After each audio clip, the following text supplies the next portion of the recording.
جی آپ کیا کہتی ہیں؟ السلام علیکم. ایک کوشچن جو اکثر ہم لوگ جب کسی کو کچھ بات بتا رہے ہوتے ہیں, چاہے اسٹوڈینٹس میں بھی بتا رہے ہوں, تو یہ بہت آتا ہے کہ قرآن میں تو یہ آیا ہے کہ اللہ تعالیٰ جس کو ہدایت دینا چاہے وہ دیتا ہے اور جس کو بھٹکانا چاہے بھٹکا دیتا ہے. تو اگر اللہ نے ہمارے لیے ہدایت نہیں لکھی تو ہم کیسے ہدایت پا سکتے ہیں؟ تو اس کا مجھے سمجھ نہیں آتا کہ ان کو ڈائریکٹلی مطلب چھوٹا سا آنسر اور ان کو سمجھ میں آ جائے بات. انہوں نے کہاں سے پڑھا کہ ان کے لیے نہیں لکھی ہوئی؟ بس قرآن میں جب کبھی آیت آتی ہے نا کہ اللہ تعالیٰ جس کو چاہے, وہ اس کو نہ پیچھے دیکھتے ہیں نہ آگے, بس یہی کہتے ہیں کہ نہیں جس کو ہم کہیں کہ ہمارے لیے. آپ نے تقدیر کا چیپٹر پڑھا تھا ہمارے جی جی, میں نے ان کو اس حساب سے بھی کافی سمجھانے کی کوشش کی. جی اصل بات یہ ہے کہ جس نے نہیں ماننا ہوتا نا تو اس کو کوئی بھی بہانہ یا کوئی بھی لفظ مل جاتا ہے انکار کرنے کے لیے. لیکن اصل بات یہ ہے کہ اگر تقدیر میں نہیں بھی لکھا ہوا تو پھر تقدیر کو تقدیر سے ہی توڑنا ہے نا. یعنی کہ آپ اپنی تقدیر میں اس بات کو سیکھنا اور سمجھنا کر لیں تو انشاءاللہ اگر آج وہاں ہے تو اللہ ہی تقدیر لکھتا اور مٹاتا ہے. تو اگر آپ کی تڑپ ہوگی تو اللہ تعالیٰ آپ کو اس کیٹیگری سے اٹھا کے اس میں ڈال دے گا, اس کے لیے کیا مشکل ہے. لیکن ہمارا تو فرض ہے نا کہ ہم سنیں اور سمجھیں, کیونکہ سورۃ اس میں آتا ہے نا الملک میں, قیامت کے دن لوگ کہیں گے لو کننا نسمع او نعقل ما کننا فی اصحاب السعیر, کاش ہم سنتے یا سمجھتے تو آج ہم دوزخ والوں میں شامل نہ ہوتے. چلیے چیپٹر مکمل کر لیتے, پھر اگر کچھ وقت ہوا تو مزید بات کریں. امام اوزاعی حضرت حسان بن عطیہ سے روایت کرتے ہیں کہ حضرت صلی اللہ علیہ وسلم نے فرمایا میری امت کے اشرار اخیار کے مقابلے میں ابھریں گے. اخیار یعنی اچھے لوگ خیر سے, اور اشرار شر سے, اور ایسے ابھریں گے کہ ایمان والے لوگ اس طرح چھپا کریں گے جس طرح آج منافق ہم سے چھپتے ہیں. ایک وقت تھا کہ منافق چھپتے پھرتے تھے کہ دین پر عمل نہ کرنا پڑے, اور آج دین پر عمل کرنے والے چھپتے پھرتے ہیں کہ کسی کو پتہ نہ چلے کہ ہم دیندار ہیں, ورنہ دنیا کا نقصان ہوگا. ابن ابی دنیا حضرت ابن عباس سے ایک مرفوع حدیث روایت کرتے ہیں کہ ایک زمانہ آئے گا مومن کا دل پانی میں نمک کی طرح گھل کر رہ جائے گا. صحابہ نے عرض کیا یا رسول اللہ ایسا کیوں ہوگا؟ فرمایا کہ منکرات دیکھیں گے لیکن روکنے کی ان میں طاقت نہ ہوگی, کیونکہ جب انسان منکر کو روکتا نہیں تو پھر دل میں ایمان نہیں رہتا. امام احمد حضرت جریر سے روایت کرتے ہیں کہ حضرت صلی اللہ علیہ وسلم نے فرمایا جس قوم میں گناہوں کا ارتکاب ہو اور بد کرداروں کے مقابلے میں دوسرے لوگ غالب ہوں اور پھر بھی وہ ان کو نہ روکیں تو اللہ تعالیٰ تمام پر اپنا عذاب نازل فرمائے گا. صحیح بخاری میں حضرت اسامہ بن زید سے مروی ہے کہ حضرت صلی اللہ علیہ وسلم نے ارشاد فرمایا قیامت کے دن ایک شخص کو لا کر جہنم میں ڈال دیا جائے گا, جہنم میں اس کی آنتیں تک نکل پڑیں گی. وہ دیوانہ وار اس طرح جہنم میں چکر لگائے گا جس طرح چکی کے گرد گدھا چکر لگاتا ہے. یہ دیکھ کر دوسرے جہنمی اس کے ارد گرد جمع ہو جائیں گے اور پوچھیں گے کہ تیرا یہ حال کیوں ہے؟ تو ہمیں اچھے کاموں کا حکم دیا کرتا تھا اور برائیوں سے روکتا تھا. وہ جواب دے گا میں تمہیں اچھے کاموں کا حکم دیتا تھا لیکن میں خود عمل نہیں کرتا تھا. بری چیزوں سے روکتا تھا مگر بری چیزوں سے خود باز نہیں رہتا تھا. تو اس سے کیا پتہ چلتا ہے کہ صرف دوسروں کو ہی نیکی کا حکم نہیں دینا بلکہ اس سے پہلے خود عمل کرنا ہے. جب آپ خود عمل کر کے کسی کو کوئی بات بتائیں گے تو دوسرے بھی عمل کرنے لگیں گے. مثلاً اگر آپ کسی کو صدقے کے بارے میں بتانا چاہ رہے ہیں تو شعوری کوشش کریں کہ کلاس میں آنے سے پہلے یا کسی شخص کے پاس جانے سے پہلے یا وہ بات کرنے سے پہلے آپ خود صدقہ کر لیں. اگر کسی کو نفل کی تلقین کرنے لگے تو خود پہلے پڑھ لیں. یعنی کسی کو کسی بھی چیز کے بارے میں جب آپ بتا رہے ہوں تو خود اپنے اوپر پہلے چیک رکھیں تو انشاءاللہ آپ کی بات میں اثر کئی گنا زیادہ بڑھ جائے گا. ورنہ تو ایسا شخص ناسمجھ شخص ہے جیسے گدھا, اور اس کا انجام بھی پھر گدھے جیسا ہی ہوگا جیسے گدھا چکی کے گرد چکر لگاتا ہے. امام احمد بن حنبل حضرت مالک بن دینار سے روایت کرتے ہیں کہ بنی اسرائیل میں ایک زبردست عالم تھا جو اپنے مکان پر ہمیشہ مردوں اور عورتوں کو واعظ و نصیحت کے ذریعے نیکی پر آمادہ کرتا رہتا تھا. ایک مرتبہ اس نے دیکھا کہ اس کا لڑکا کسی عورت کو آنکھیں مار رہا ہے. وہ بولا بیٹا یہ کیا ہو رہا ہے, بیٹا یہ کیا ہو رہا ہے. اس کے بعد وہ فوراً تخت سے نیچے آ گرا اور اس کا بھیجا پھٹ گیا.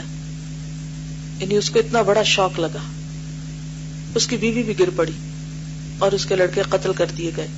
پھر اللہ تعالیٰ نے اس وقت کے پیغمبر کو وحی سے خبر دی کہ فلاں عالم کو خبر دے دو کہ تیری پشت میں اب کوئی صدیق پیدا نہیں ہوگا، میرے لیے تیرا غصہ بس صرف اس قدر تھا.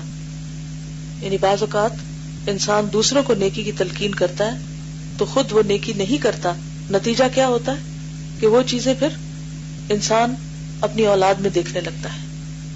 جیسے پہلے بھی ایک دن بات ہوئی تھی کہ اولاد ہمارا عکس ہوتی ہے کہ ہم اس کی کیسی تربیت کرتے ہیں، اور جب ان میں کوئی غلطی دیکھے تو فوراً آیت کریمہ پڑھیں، لا الہ الا انت سبحانک انی کنت من الظالمین، کیونکہ سب سے زیادہ ہمارے بچے ہمیں کو دیکھتے ہیں، اور جب وہ ہمارے اندر کوئی چیز دیکھتے ہیں تو اس کو فوراً لے لیتے ہیں.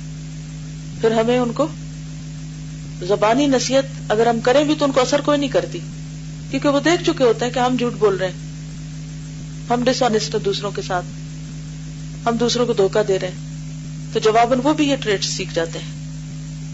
آپ چونکہ بچیاں ہیں، مستقبل کی مائیں ہیں، اور کچھ موجودہ مائیں بھی ہیں، تو بچوں کے لیے ہم سب فکر مند ہوتے ہیں کہ ہمارے بچے ہدایت پر ہوں، چاہے ہم خود ہیں یا نہیں، ان کی ضرور ہدایت چاہتے ہیں. ہر ماں یہ چاہتی، اور بہت سی مائیں، بہت سی خواتین کو میں نے دیکھا کہ وہ دین کی طرف اس وقت آئیں جب ان کے بچے ہو گئے، کیونکہ ان کو فکر ہوئی کہ اب ہمیں ان کو سکھانا ہوگا. تو ماں ایک عملی نمونہ ہوتی ہے بچوں کے سامنے، جو کچھ وہ کرتی ہے بچے اس کو دیکھ کر کاپی کرتے چلے جاتے ہیں بغیر زیادہ محنت کے، اور وہ ہمارے آثار ہوتے ہیں. پھر کیا ہوتے؟ آثار. ان پر ہمارا اثر ہوتا ہے اور وہ ہمارے آثار بن جاتے ہیں. اس لیے اس بات سے اور بھی زیادہ ڈرنا چاہیے کہ اگر ہم کچھ غلط کریں گے تو وہ ہم صرف خود نہیں کر رہے، وہ جو آس پاس دیکھ رہے ہیں نا معصوم، وہ بھی شروع ہو جائیں گے، اور ان کے ذمہ دار بھی ہم ہوں گے پھر. اس لیے اپنی اور نسلوں اور اپنی اولاد کی خاطر، اب وہ جو حضرت عمر رضی اللہ تعالیٰ عنہ نے جس بچی سے اپنے بیٹے کی شادی کی بات کی تھی، جو اپنی ماں کو منع کر رہی تھی کہ دودھ میں پانی نہ ملاؤ، اسی کی نسل سے حضرت عمر بن عبدالعزیز پیدا ہوئے تھے.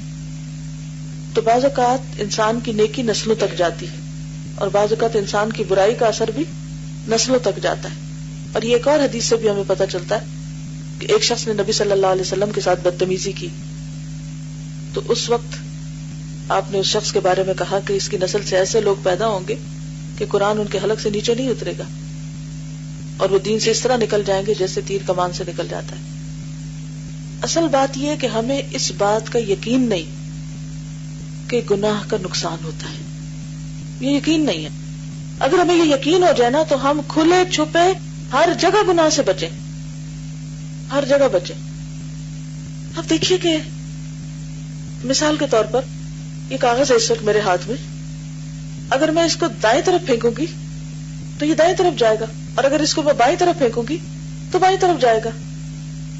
اسی طرح اگر ہم کوئی نیکی کریں گے تو وہ نیکی دائیں طرف لکھی جائے گی اور وہ نیکی میں شمار ہوگی، اور اگر ہم برائی کریں گے تو وہ لازماً بائیں طرف لکھی جائے گی.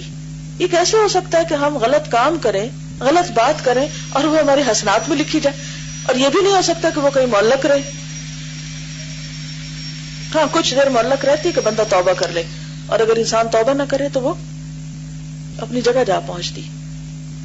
تو اس لیے کچھ بھی کرے تو ضرور سوچیں کہ کہاں لکھا جائے گا. اگر آج کی لڑکیاں اپنی عزت عصمت کی حفاظت نہیں کرتی، اپنے ماں باپ کو دھوکہ دیتی ہیں، یا ماں باپ سے چھپ کر کوئی غلط کام کرتی ہیں، تو وہ یہ نہ سمجھے کہ بس اتنی ہی بات ہے. کہیں ایسا نہ ہو کہ کل جو ہم اپنے ماں باپ کے ساتھ کر رہے ہیں وہ ہماری اولاد ہمارے ساتھ کرے. ہمیں دھوکہ کہاں سے ہوتا ہے؟ دھوکہ یہاں سے ہوتا ہے کہ جب ہم غلطی کرتے ہیں اور اس کا فوراً اثر نہیں نا نظر آتا ہمیں، تو ہم کہتے کچھ نہیں بگڑا، کچھ نہیں بگڑا، کچھ نہیں ہو، بس سب ٹھیک ہے. پھر اور دلیر ہو جاتے اور دلیر ہو جاتے، شیطان پیچھے لگا ہوتا ہے اور پش کرتا ہے، دیکھو کیا ہوا، کچھ بھی نہیں ہوا، سبھی تو کر رہے ہیں، ان کا کیا بگڑا. ہمارے سامنے ایسے لوگوں کی مثالیں لاتا ہے کہ فلاں نے اتنے غلط کام کی پھر بھی بڑا خوشحال ہے دنیا میں. یہ نہیں دیکھتے کہ خوشحالی یہاں تک تھوڑی ہے، اس سے آگے بھی تو کچھ ہونا ہے ابھی، اور آپ تو صرف اس کا ظاہری پہلو دیکھ رہے ہیں. آپ کو کیا پتا دوسری طرف اس کی زندگی میں کیا کیا مسائل ہیں. ایک دفعہ میری بہن نے ایک چھوٹی سی کہانی سنائی تھی کہ ایک خاتون تھی، وہ پریگننٹ ہوئی تو انہوں نے اور ان کے ہسبینڈ نے ڈیسائیڈ کیا کہ وہ کوئی بھی غلط کام نہیں کریں گے. تاکہ جو ان کا آنے والا بچہ ہے اس کے اوپر وہ ہر طرح کے گناہ اور غلط اثرات سے محفوظ رہے. تو انہوں نے حتی الامکان دونوں نے بچنے کی کوشش کی. بہرحال وہ بچہ پیدا ہوا اور اس کے تقریباً 2 یا 3 سال شاید بچے کی عمر تھی. تو ایک دن وہ اپنے گھر کے چھت پہ تھے تو وہاں پر یہ ہوا کہ ساتھ والے گھر سے ایک درخت جو تھا امرود کا وہ ان کی چھت کے اوپر آ رہا تھا اور اس پہ امرود لگے ہوئے تھے. تو بچہ جو تھا اس نے آگے بڑھ کر امرود توڑ لیا. تو وہ جو ہسبینڈ تھے انہوں نے ایک دم اپنی بیوی کی طرف دیکھا اور کہا کہ یہ ہمارے بچے نے یہ کام کیسے کر لیا کہ کسی کا, ہم نے تو اتنی احتیاط کی تھی. تو ان کی بیوی نے کہا کہ پریگننسی کے دوران ایک دن میں اسی طرح چھت پہ آئی تھی اور میرا دل چاہا بہت زیادہ تو میں نے امرود توڑ کے کھا لیا تھا. تو انہوں نے کہا کہ دیکھو جو غلطی تم نے اتنی عمر میں آ کے کی تھی ہمارے بچے نے اتنی چھوٹی عمر میں ہی کر لی. تو یہ کہ یعنی ایک سٹوری ہے لیکن اس میں ایک لیسن ہے. بالکل. یعنی آپ ایک چھوٹا سا پتھر اٹھا کے پھینکے اور کہے کہ نہیں اس سے شیشہ نہیں ٹوٹے گا. کیسے نہیں ٹوٹے گا؟ ہم ایک جھوٹ بولیں, غلط بات کریں اور ہم کہیں کہ اس سے کوئی نقصان نہیں ہونے والا. کیسے نہیں؟ کس نے ہمیں یہ سکھا دیا کہ نقصان نہیں ہوگا؟ نقصان ہوگا. اور ہماری اکثریت دنیا کے نقصان سے تو پھر ڈر جاتی ہے, آخرت کے نقصان سے کوئی ڈر ہے ہی نہیں. یا وقتی نقصان سے تو ڈرتے ہیں, جو لیٹر آن نقصان ہونے والے ان کی فکر ہی نہیں. تو صحیح معنوں میں تقویٰ ذہنی بیداری اور قلبی شعور کے جاگنے کا نام ہے. امام احمد حضرت عبداللہ بن مسعود سے روایت کرتے ہیں جس کے مطابق حضرت صلی اللہ علیہ وسلم نے ارشاد فرمایا کہ چھوٹے سے چھوٹے گناہ سے بھی اپنے آپ کو بچاؤ کیونکہ یہ گناہ جمع ہو کر بندے کو ہلاک کر دیتے ہیں. بعد ازاں حضرت صلی اللہ علیہ وسلم نے اس کی مثال پیش فرمائی کہ لوگوں کا قافلہ جب جنگل میں کسی میدان میں منزل کرتا ہے تو کھانا پکانے کے لیے کوئی ادھر ادھر سے لکڑی لے آتا ہے, کوئی اونٹ کی خشک مینگنیاں لے آتا ہے, کوئی کیا اور کوئی کیا, تاکہ ایندھن کا ڈھیر لگ جاتا ہے. پھر آگ سلگائی جاتی ہے تو ہرا سوکھا سب اس میں جل جاتا ہے. ہرا سوکھا سب اس میں جل جاتا ہے. صحیح بخاری میں حضرت انس بن مالک سے مروی ہے کہ تم ایسے کام کیا کرتے ہو جو تمہاری نگاہوں میں بال سے باریک اور معمولی نظر آتے ہیں, لیکن ہم ایسے کاموں کو عہد نبوی میں مہلکات میں شمار کرتے تھے. یعنی تم کئی گناہ کرتے اور کہتے تو معمولی بات ہے, صغیرہ سمجھ کر ان کی پرواہ نہیں کرتے, لیکن ہم ان کو نبی صلی اللہ علیہ وسلم کے دور میں ہلاک کرنے والی چیزوں میں شمار کرتے تھے.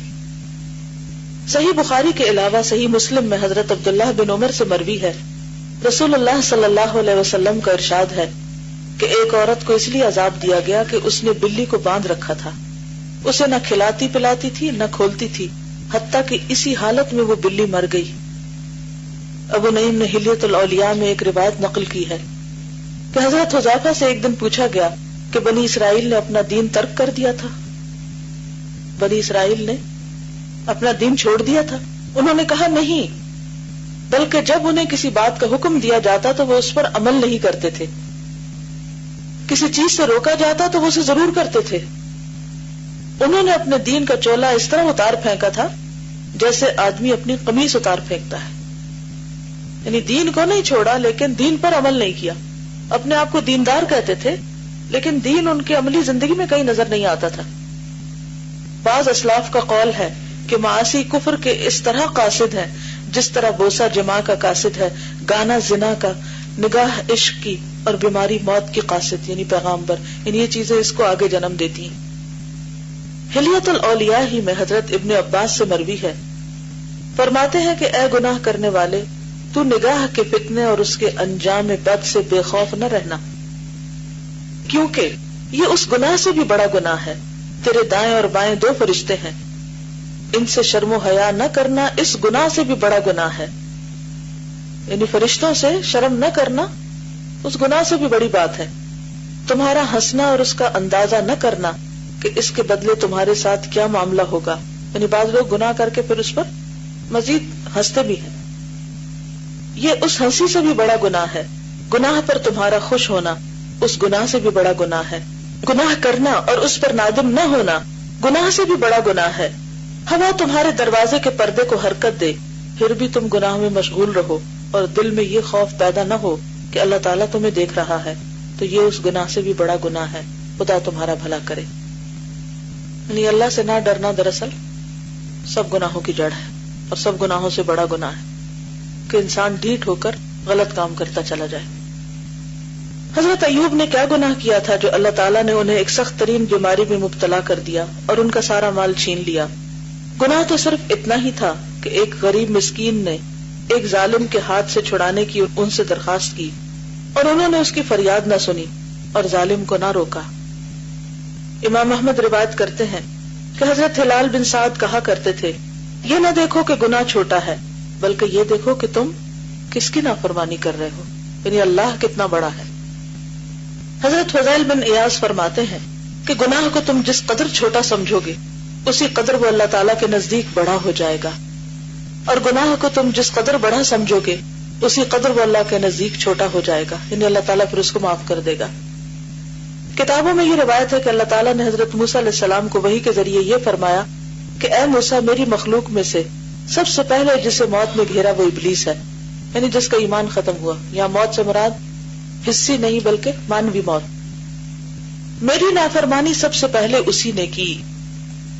جو لوگ میری نافرمانی کرتے ہیں ان کو میں مردہ ہی سمجھتا ہوں.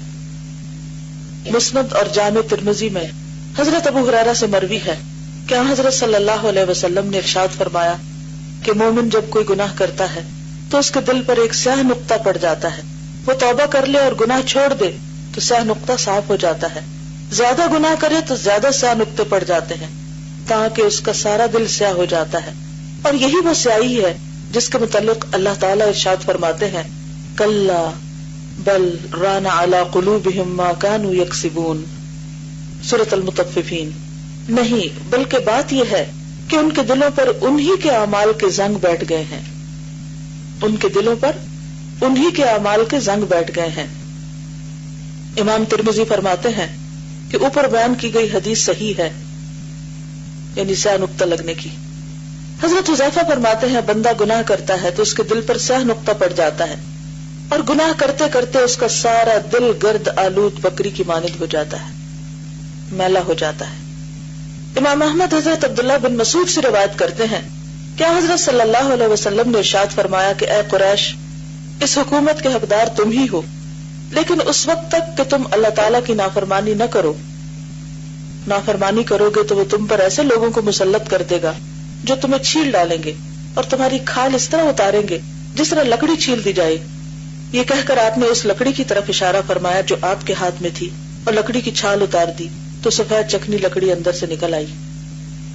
امام احمد حضرت وہب سے روایت کرتے ہیں کہ بنی اسرائیل کو اللہ رب العالمین نے فرمایا تھا کہ میری اطاعت اور پیروی کی جائے تو میں خوش ہوتا ہوں، برکت دیتا ہوں اور میری برکت کی کوئی حد نہیں ہوتی، اور جب میری نافرمانی کی جائے تو میرا غضب نازل ہوتا ہے اور میری لعنت نافرمانی کرنے والے کی 7ویں اولاد تک پہنچتی ہے. امام احمد سے مروی ہے کہ حضرت عائشہ صدیقہ نے حضرت معاویہ کو ایک مراسلہ بھیجا، خط بھیجا، جس میں انہوں نے لکھا اما بعد فإن العبد اذا عمل بمعصیۃ اللہ عاد حامده من الناس ذاما، ذم سے. اما بعد، جب بندہ اللہ تعالیٰ کی نافرمانی کرتا ہے تو اس کی تعریف کرنے والے بھی اس کی مذمت کرنے لگتے ہیں. تو اس وقت انسان کو سوچنا چاہیے کہ وہ کون سا ایسا گناہ کر رہا ہے جس کا اسے شعور بھی نہیں. اب پچھلی جتنی بھی باتیں پڑھیں اور آگے بھی پڑھیں گے کہ اچھا اگر گناہ کا اثر اتنی دور تک جاتا ہے تو اب جو ہمارے آباء و اجداد نے گناہ کیے پھر اب ہم کیا کریں، اور جو ہم گناہ کر رہے ہیں تب تو پھر کوئی امید کا راستہ ہی نہیں، اب اثر تو ہونا ہی ہے اور ہو جائے گا، اور اب ہم تو کچھ بھی نہ کریں. کیا ایسے ہی کرنا حل ہے اس کا؟ کیا کریں گے؟ ربنا اغفر لی ولوالدی وللمؤمنین یوم یقوم الحساب. خوب خوب استغفار کریں اپنے لیے اور اپنے آباء و اجداد کے لیے، کیونکہ اس کا حل استغفار ہی ہے. اور ان الحسنات یذھبن السیئات، جو ہو چکا سو ہو چکا، وہ وقت واپس نہیں آ سکتا، لیکن اللہ مہربان ہے. لہذا ضرورت اس بات کی ہے کہ رو کر سچے دل سے توبہ کریں اور آئندہ ایسی کوئی حرکت نہ کریں، اور اس بات کی دعا کریں کہ یا اللہ جو ہماری غلطیاں ہیں اس کا وبال آگے نہ جائے. ابو نعیم حضرت ابو الدرداء سے روایت کرتے ہیں آدمی کو چاہیے کہ ایمان والوں کی لعنت سے اپنے آپ کو بچائے، کیونکہ وہ نازل ہوتی ہے تو اس کا پتہ بھی نہیں چلتا. اس کے بعد فرمایا کہ جانتے ہو کس طرح؟ پھر فرمایا بندہ جب گناہ کرتا ہے تو اللہ تعالیٰ ایمان والوں کے دلوں میں اس کی جانب سے اس طرح نفرت پیدا کر دیتا ہے کہ اس کی سمجھ میں نہیں آتا کہ سارے لوگ میرے خلاف کیوں ہو گئے، سارے مجھے برا بھلا کیوں کہتے ہیں، کیونکہ وہ سمجھ رہا ہوتا ہے کہ وہ تو بہت اچھا ہے، لیکن پھر بھی لوگ اس کی قدر نہیں کر رہے، پھر بھی اس کو اچھا نہیں سمجھ رہے. تو یہ دراصل ایسے گناہ ہوتے ہیں کہ جن کو کر کے انسان سمجھتا نہیں کہ وہ گناہ کر رہا ہے. عبداللہ بن امام احمد کتاب الزہد میں روایت کرتے ہیں کہ امام محمد بن سیرین کچھ قرض دار ہو گئے اور اس غم میں بہت پریشان رہتے تھے. ایک دن فرمانے لگے اس غم اور پریشانی کا سبب مجھے اچھی طرح معلوم ہے، یہ اس گناہ کا نتیجہ ہے جو آج سے 40 سال بیشتر مجھ سے سرزد ہوا تھا. کیونکہ جو عارف ہوتے ہیں نا، جن کو معرفت اللہ دے دیتا ہے، ان کو اللہ تعالیٰ ان کے گناہ یاد بھی کرا دیتا ہے، بھولے ہوئے گناہ بھی یاد آ جاتے ہیں ان کو، اور پھر وہ اس پر شرمندہ ہوتے ہیں اور روتے ہیں اور معافی مانگتے ہیں. لیکن جن کے دلوں میں اللہ کی پہچان نہیں ہوتی، ان کو اب کا کیا وہ گناہ بھی یاد نہیں رہتا. ٹھیک ہے، نس اللہ، وہ اللہ کو بھول گئے، لیکن اللہ نے لکھ لیا ان کا سب کچھ. یہاں ایک باریک نقطہ ہے جس کے سمجھنے میں عموماً لوگوں نے غلطی کی ہے، اور وہ نقطہ یہ ہے کہ گناہ کی تاثیر فوری طور پر نظر نہیں آتی، یعنی گناہ کا اثر نظر نہیں آتا، اور بندہ گناہوں کو بھول کر خیال کرنے لگتا ہے کہ گناہ کا کوئی اثر باقی نہیں رہا. یوں اس کے خیالات اس شعر کے مطابق ہو جاتے ہیں، اذا لم يغبر حائطا في وقوعه فليس له بعد الوقوع غبار. جب دیوار کے گرتے وقت غبار نہ اٹھا تو گر جانے کے بعد کیا غبار اٹھے گا. یعنی گناہ کرنے کے وقت کچھ نہیں ہوا تو بعد میں کیا ہوگا، یہ غلط فہمی ہو جاتی ہے ان کو. اللہ اللہ، اس دقیق نقطے سے بے خبری کے سبب اللہ کی کتنی مخلوق ہلاک و برباد ہو گئی. اللہ کے بندے اس کی بڑی بڑی نعمتوں سے محروم ہو گئے، اور کیسے کیسے عذاب انہوں نے اپنے سروں پہ اٹھا لیے.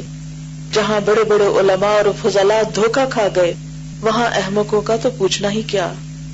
یہ فریب خوردہ لوگ جانتے نہیں کہ عرصے کے بعد گناہوں کا پھوڑا پھوٹے بغیر نہیں رہے گا، کہیں نہ کہیں پھوٹ پڑے گا. تلوار اور نیزے کا زخم بھر جاتا ہے، مگر معمولی سی بے اعتدالی اور بد پرہیزی اسے تازہ کر دیتی ہے. امام احمد حضرت ابو الدرداء سے روایت کرتے ہیں کہ اللہ تعالیٰ کی عبادت تم اس طرح کرو گویا تم اللہ کو اپنے سامنے دیکھ رہے ہو اور اپنے آپ کو مردہ سمجھو. یعنی اکثر یہ خیال اپنے دل میں لایا کریں کہ اچھا جب میں مری ہوئی ہوں گی تو چارپائی پہ کیسے پڑی ہوں گی، یا یہ کہ پھر میرا کیا حال ہوگا، اس وقت مجھے کیا چاہیے ہوگا تو میں وہ ابھی جلدی سے کر لوں جو میں اس وقت نہیں کر سکوں گی.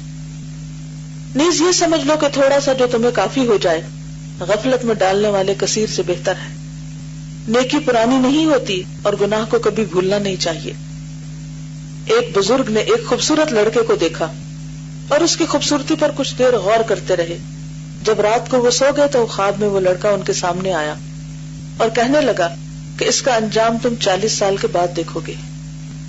گناہوں کا اثر گو بدیر ظاہر ہوتا ہے، لیکن اس کا کچھ نہ کچھ اثر فوری طور پر ضرور ہوتا ہے. چنانچہ حضرت سلیمان تیمی کہتے ہیں کہ انسان رات کو مخفی طور پر گناہ کرتا ہے، لیکن صبح کو وہ اس حالت میں اٹھتا ہے کہ اس کی ذلت اس کے سر پہ سوار ہوتی ہے. پھر ہم لوگوں کو بلیم کرنے لگتے، فلاں بہت برا، اس نے مجھے ہرٹ کر دیا، فلاں ایسا اور ویسا ہے، اس نے میرے ساتھ بڑی زیادتی کی ہے. لیکن ہم بھولے ہوئے ہوتے ہیں کہ کس چیز کا وبال میرے سامنے آیا ہے، یہ ایسا میرے ساتھ ہوا کیوں ہے. حضرت یحییٰ بن معاذ الرازی کہتے ہیں کہ مجھے اس عقل مند پر تعجب ہوتا ہے جو یہ دعا مانگتا ہے، اللہم لا تشمت بی الاعداء، اے اللہ دشمنوں کو مجھ پر نہ ہنسا. لیکن افسوس وہ خود دشمنوں کو اپنے اوپر ہنساتا ہے. کسی نے پوچھا کیوں کر؟ فرمایا اللہ تعالیٰ کی نافرمانی کرتا ہے جس سے قیامت کے دن یقیناً اس کی ہنسی اڑائی جائے گی. سورۃ المطففین میں آتا ہے نا، من الکفار یضحکون علی الارائک ینظرون هل ثوب الکفار ما كانوا یفعلون. حضرت ذنون فرماتے ہیں جو شخص چھپ چھپا کر اللہ تعالیٰ کے ساتھ خیانت کرے گا، اللہ تعالیٰ اس کی مخفی چیز کو ظاہر کر دے گا اور اس کا راز فاش کر دے گا. جو چھپ کے اللہ سے خیانت کرے گا اللہ اس کی خیانت کو ظاہر کر دے گا. تو انسان بچ نہیں سکتا، بھاگ نہیں سکتا. کل امرئ بما کسبت رہین. کیا مطلب ہے اس کا؟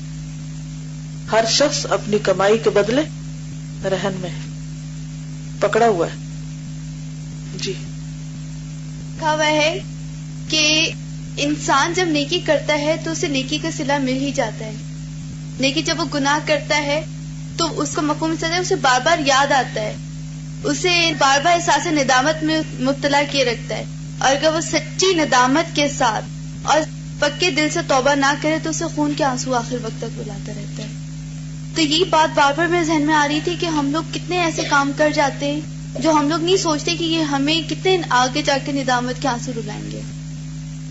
یعنی جو کچھ کرتا ہے اسی پر پلٹتا ہے. وآخر دعوانا ان الحمد للہ رب العالمین. سبحانک اللہم وبحمدک نشہد ان لا الہ الا انت نستغفرک ونتوب الیک. السلام علیکم ورحمۃ اللہ وبرکاتہ.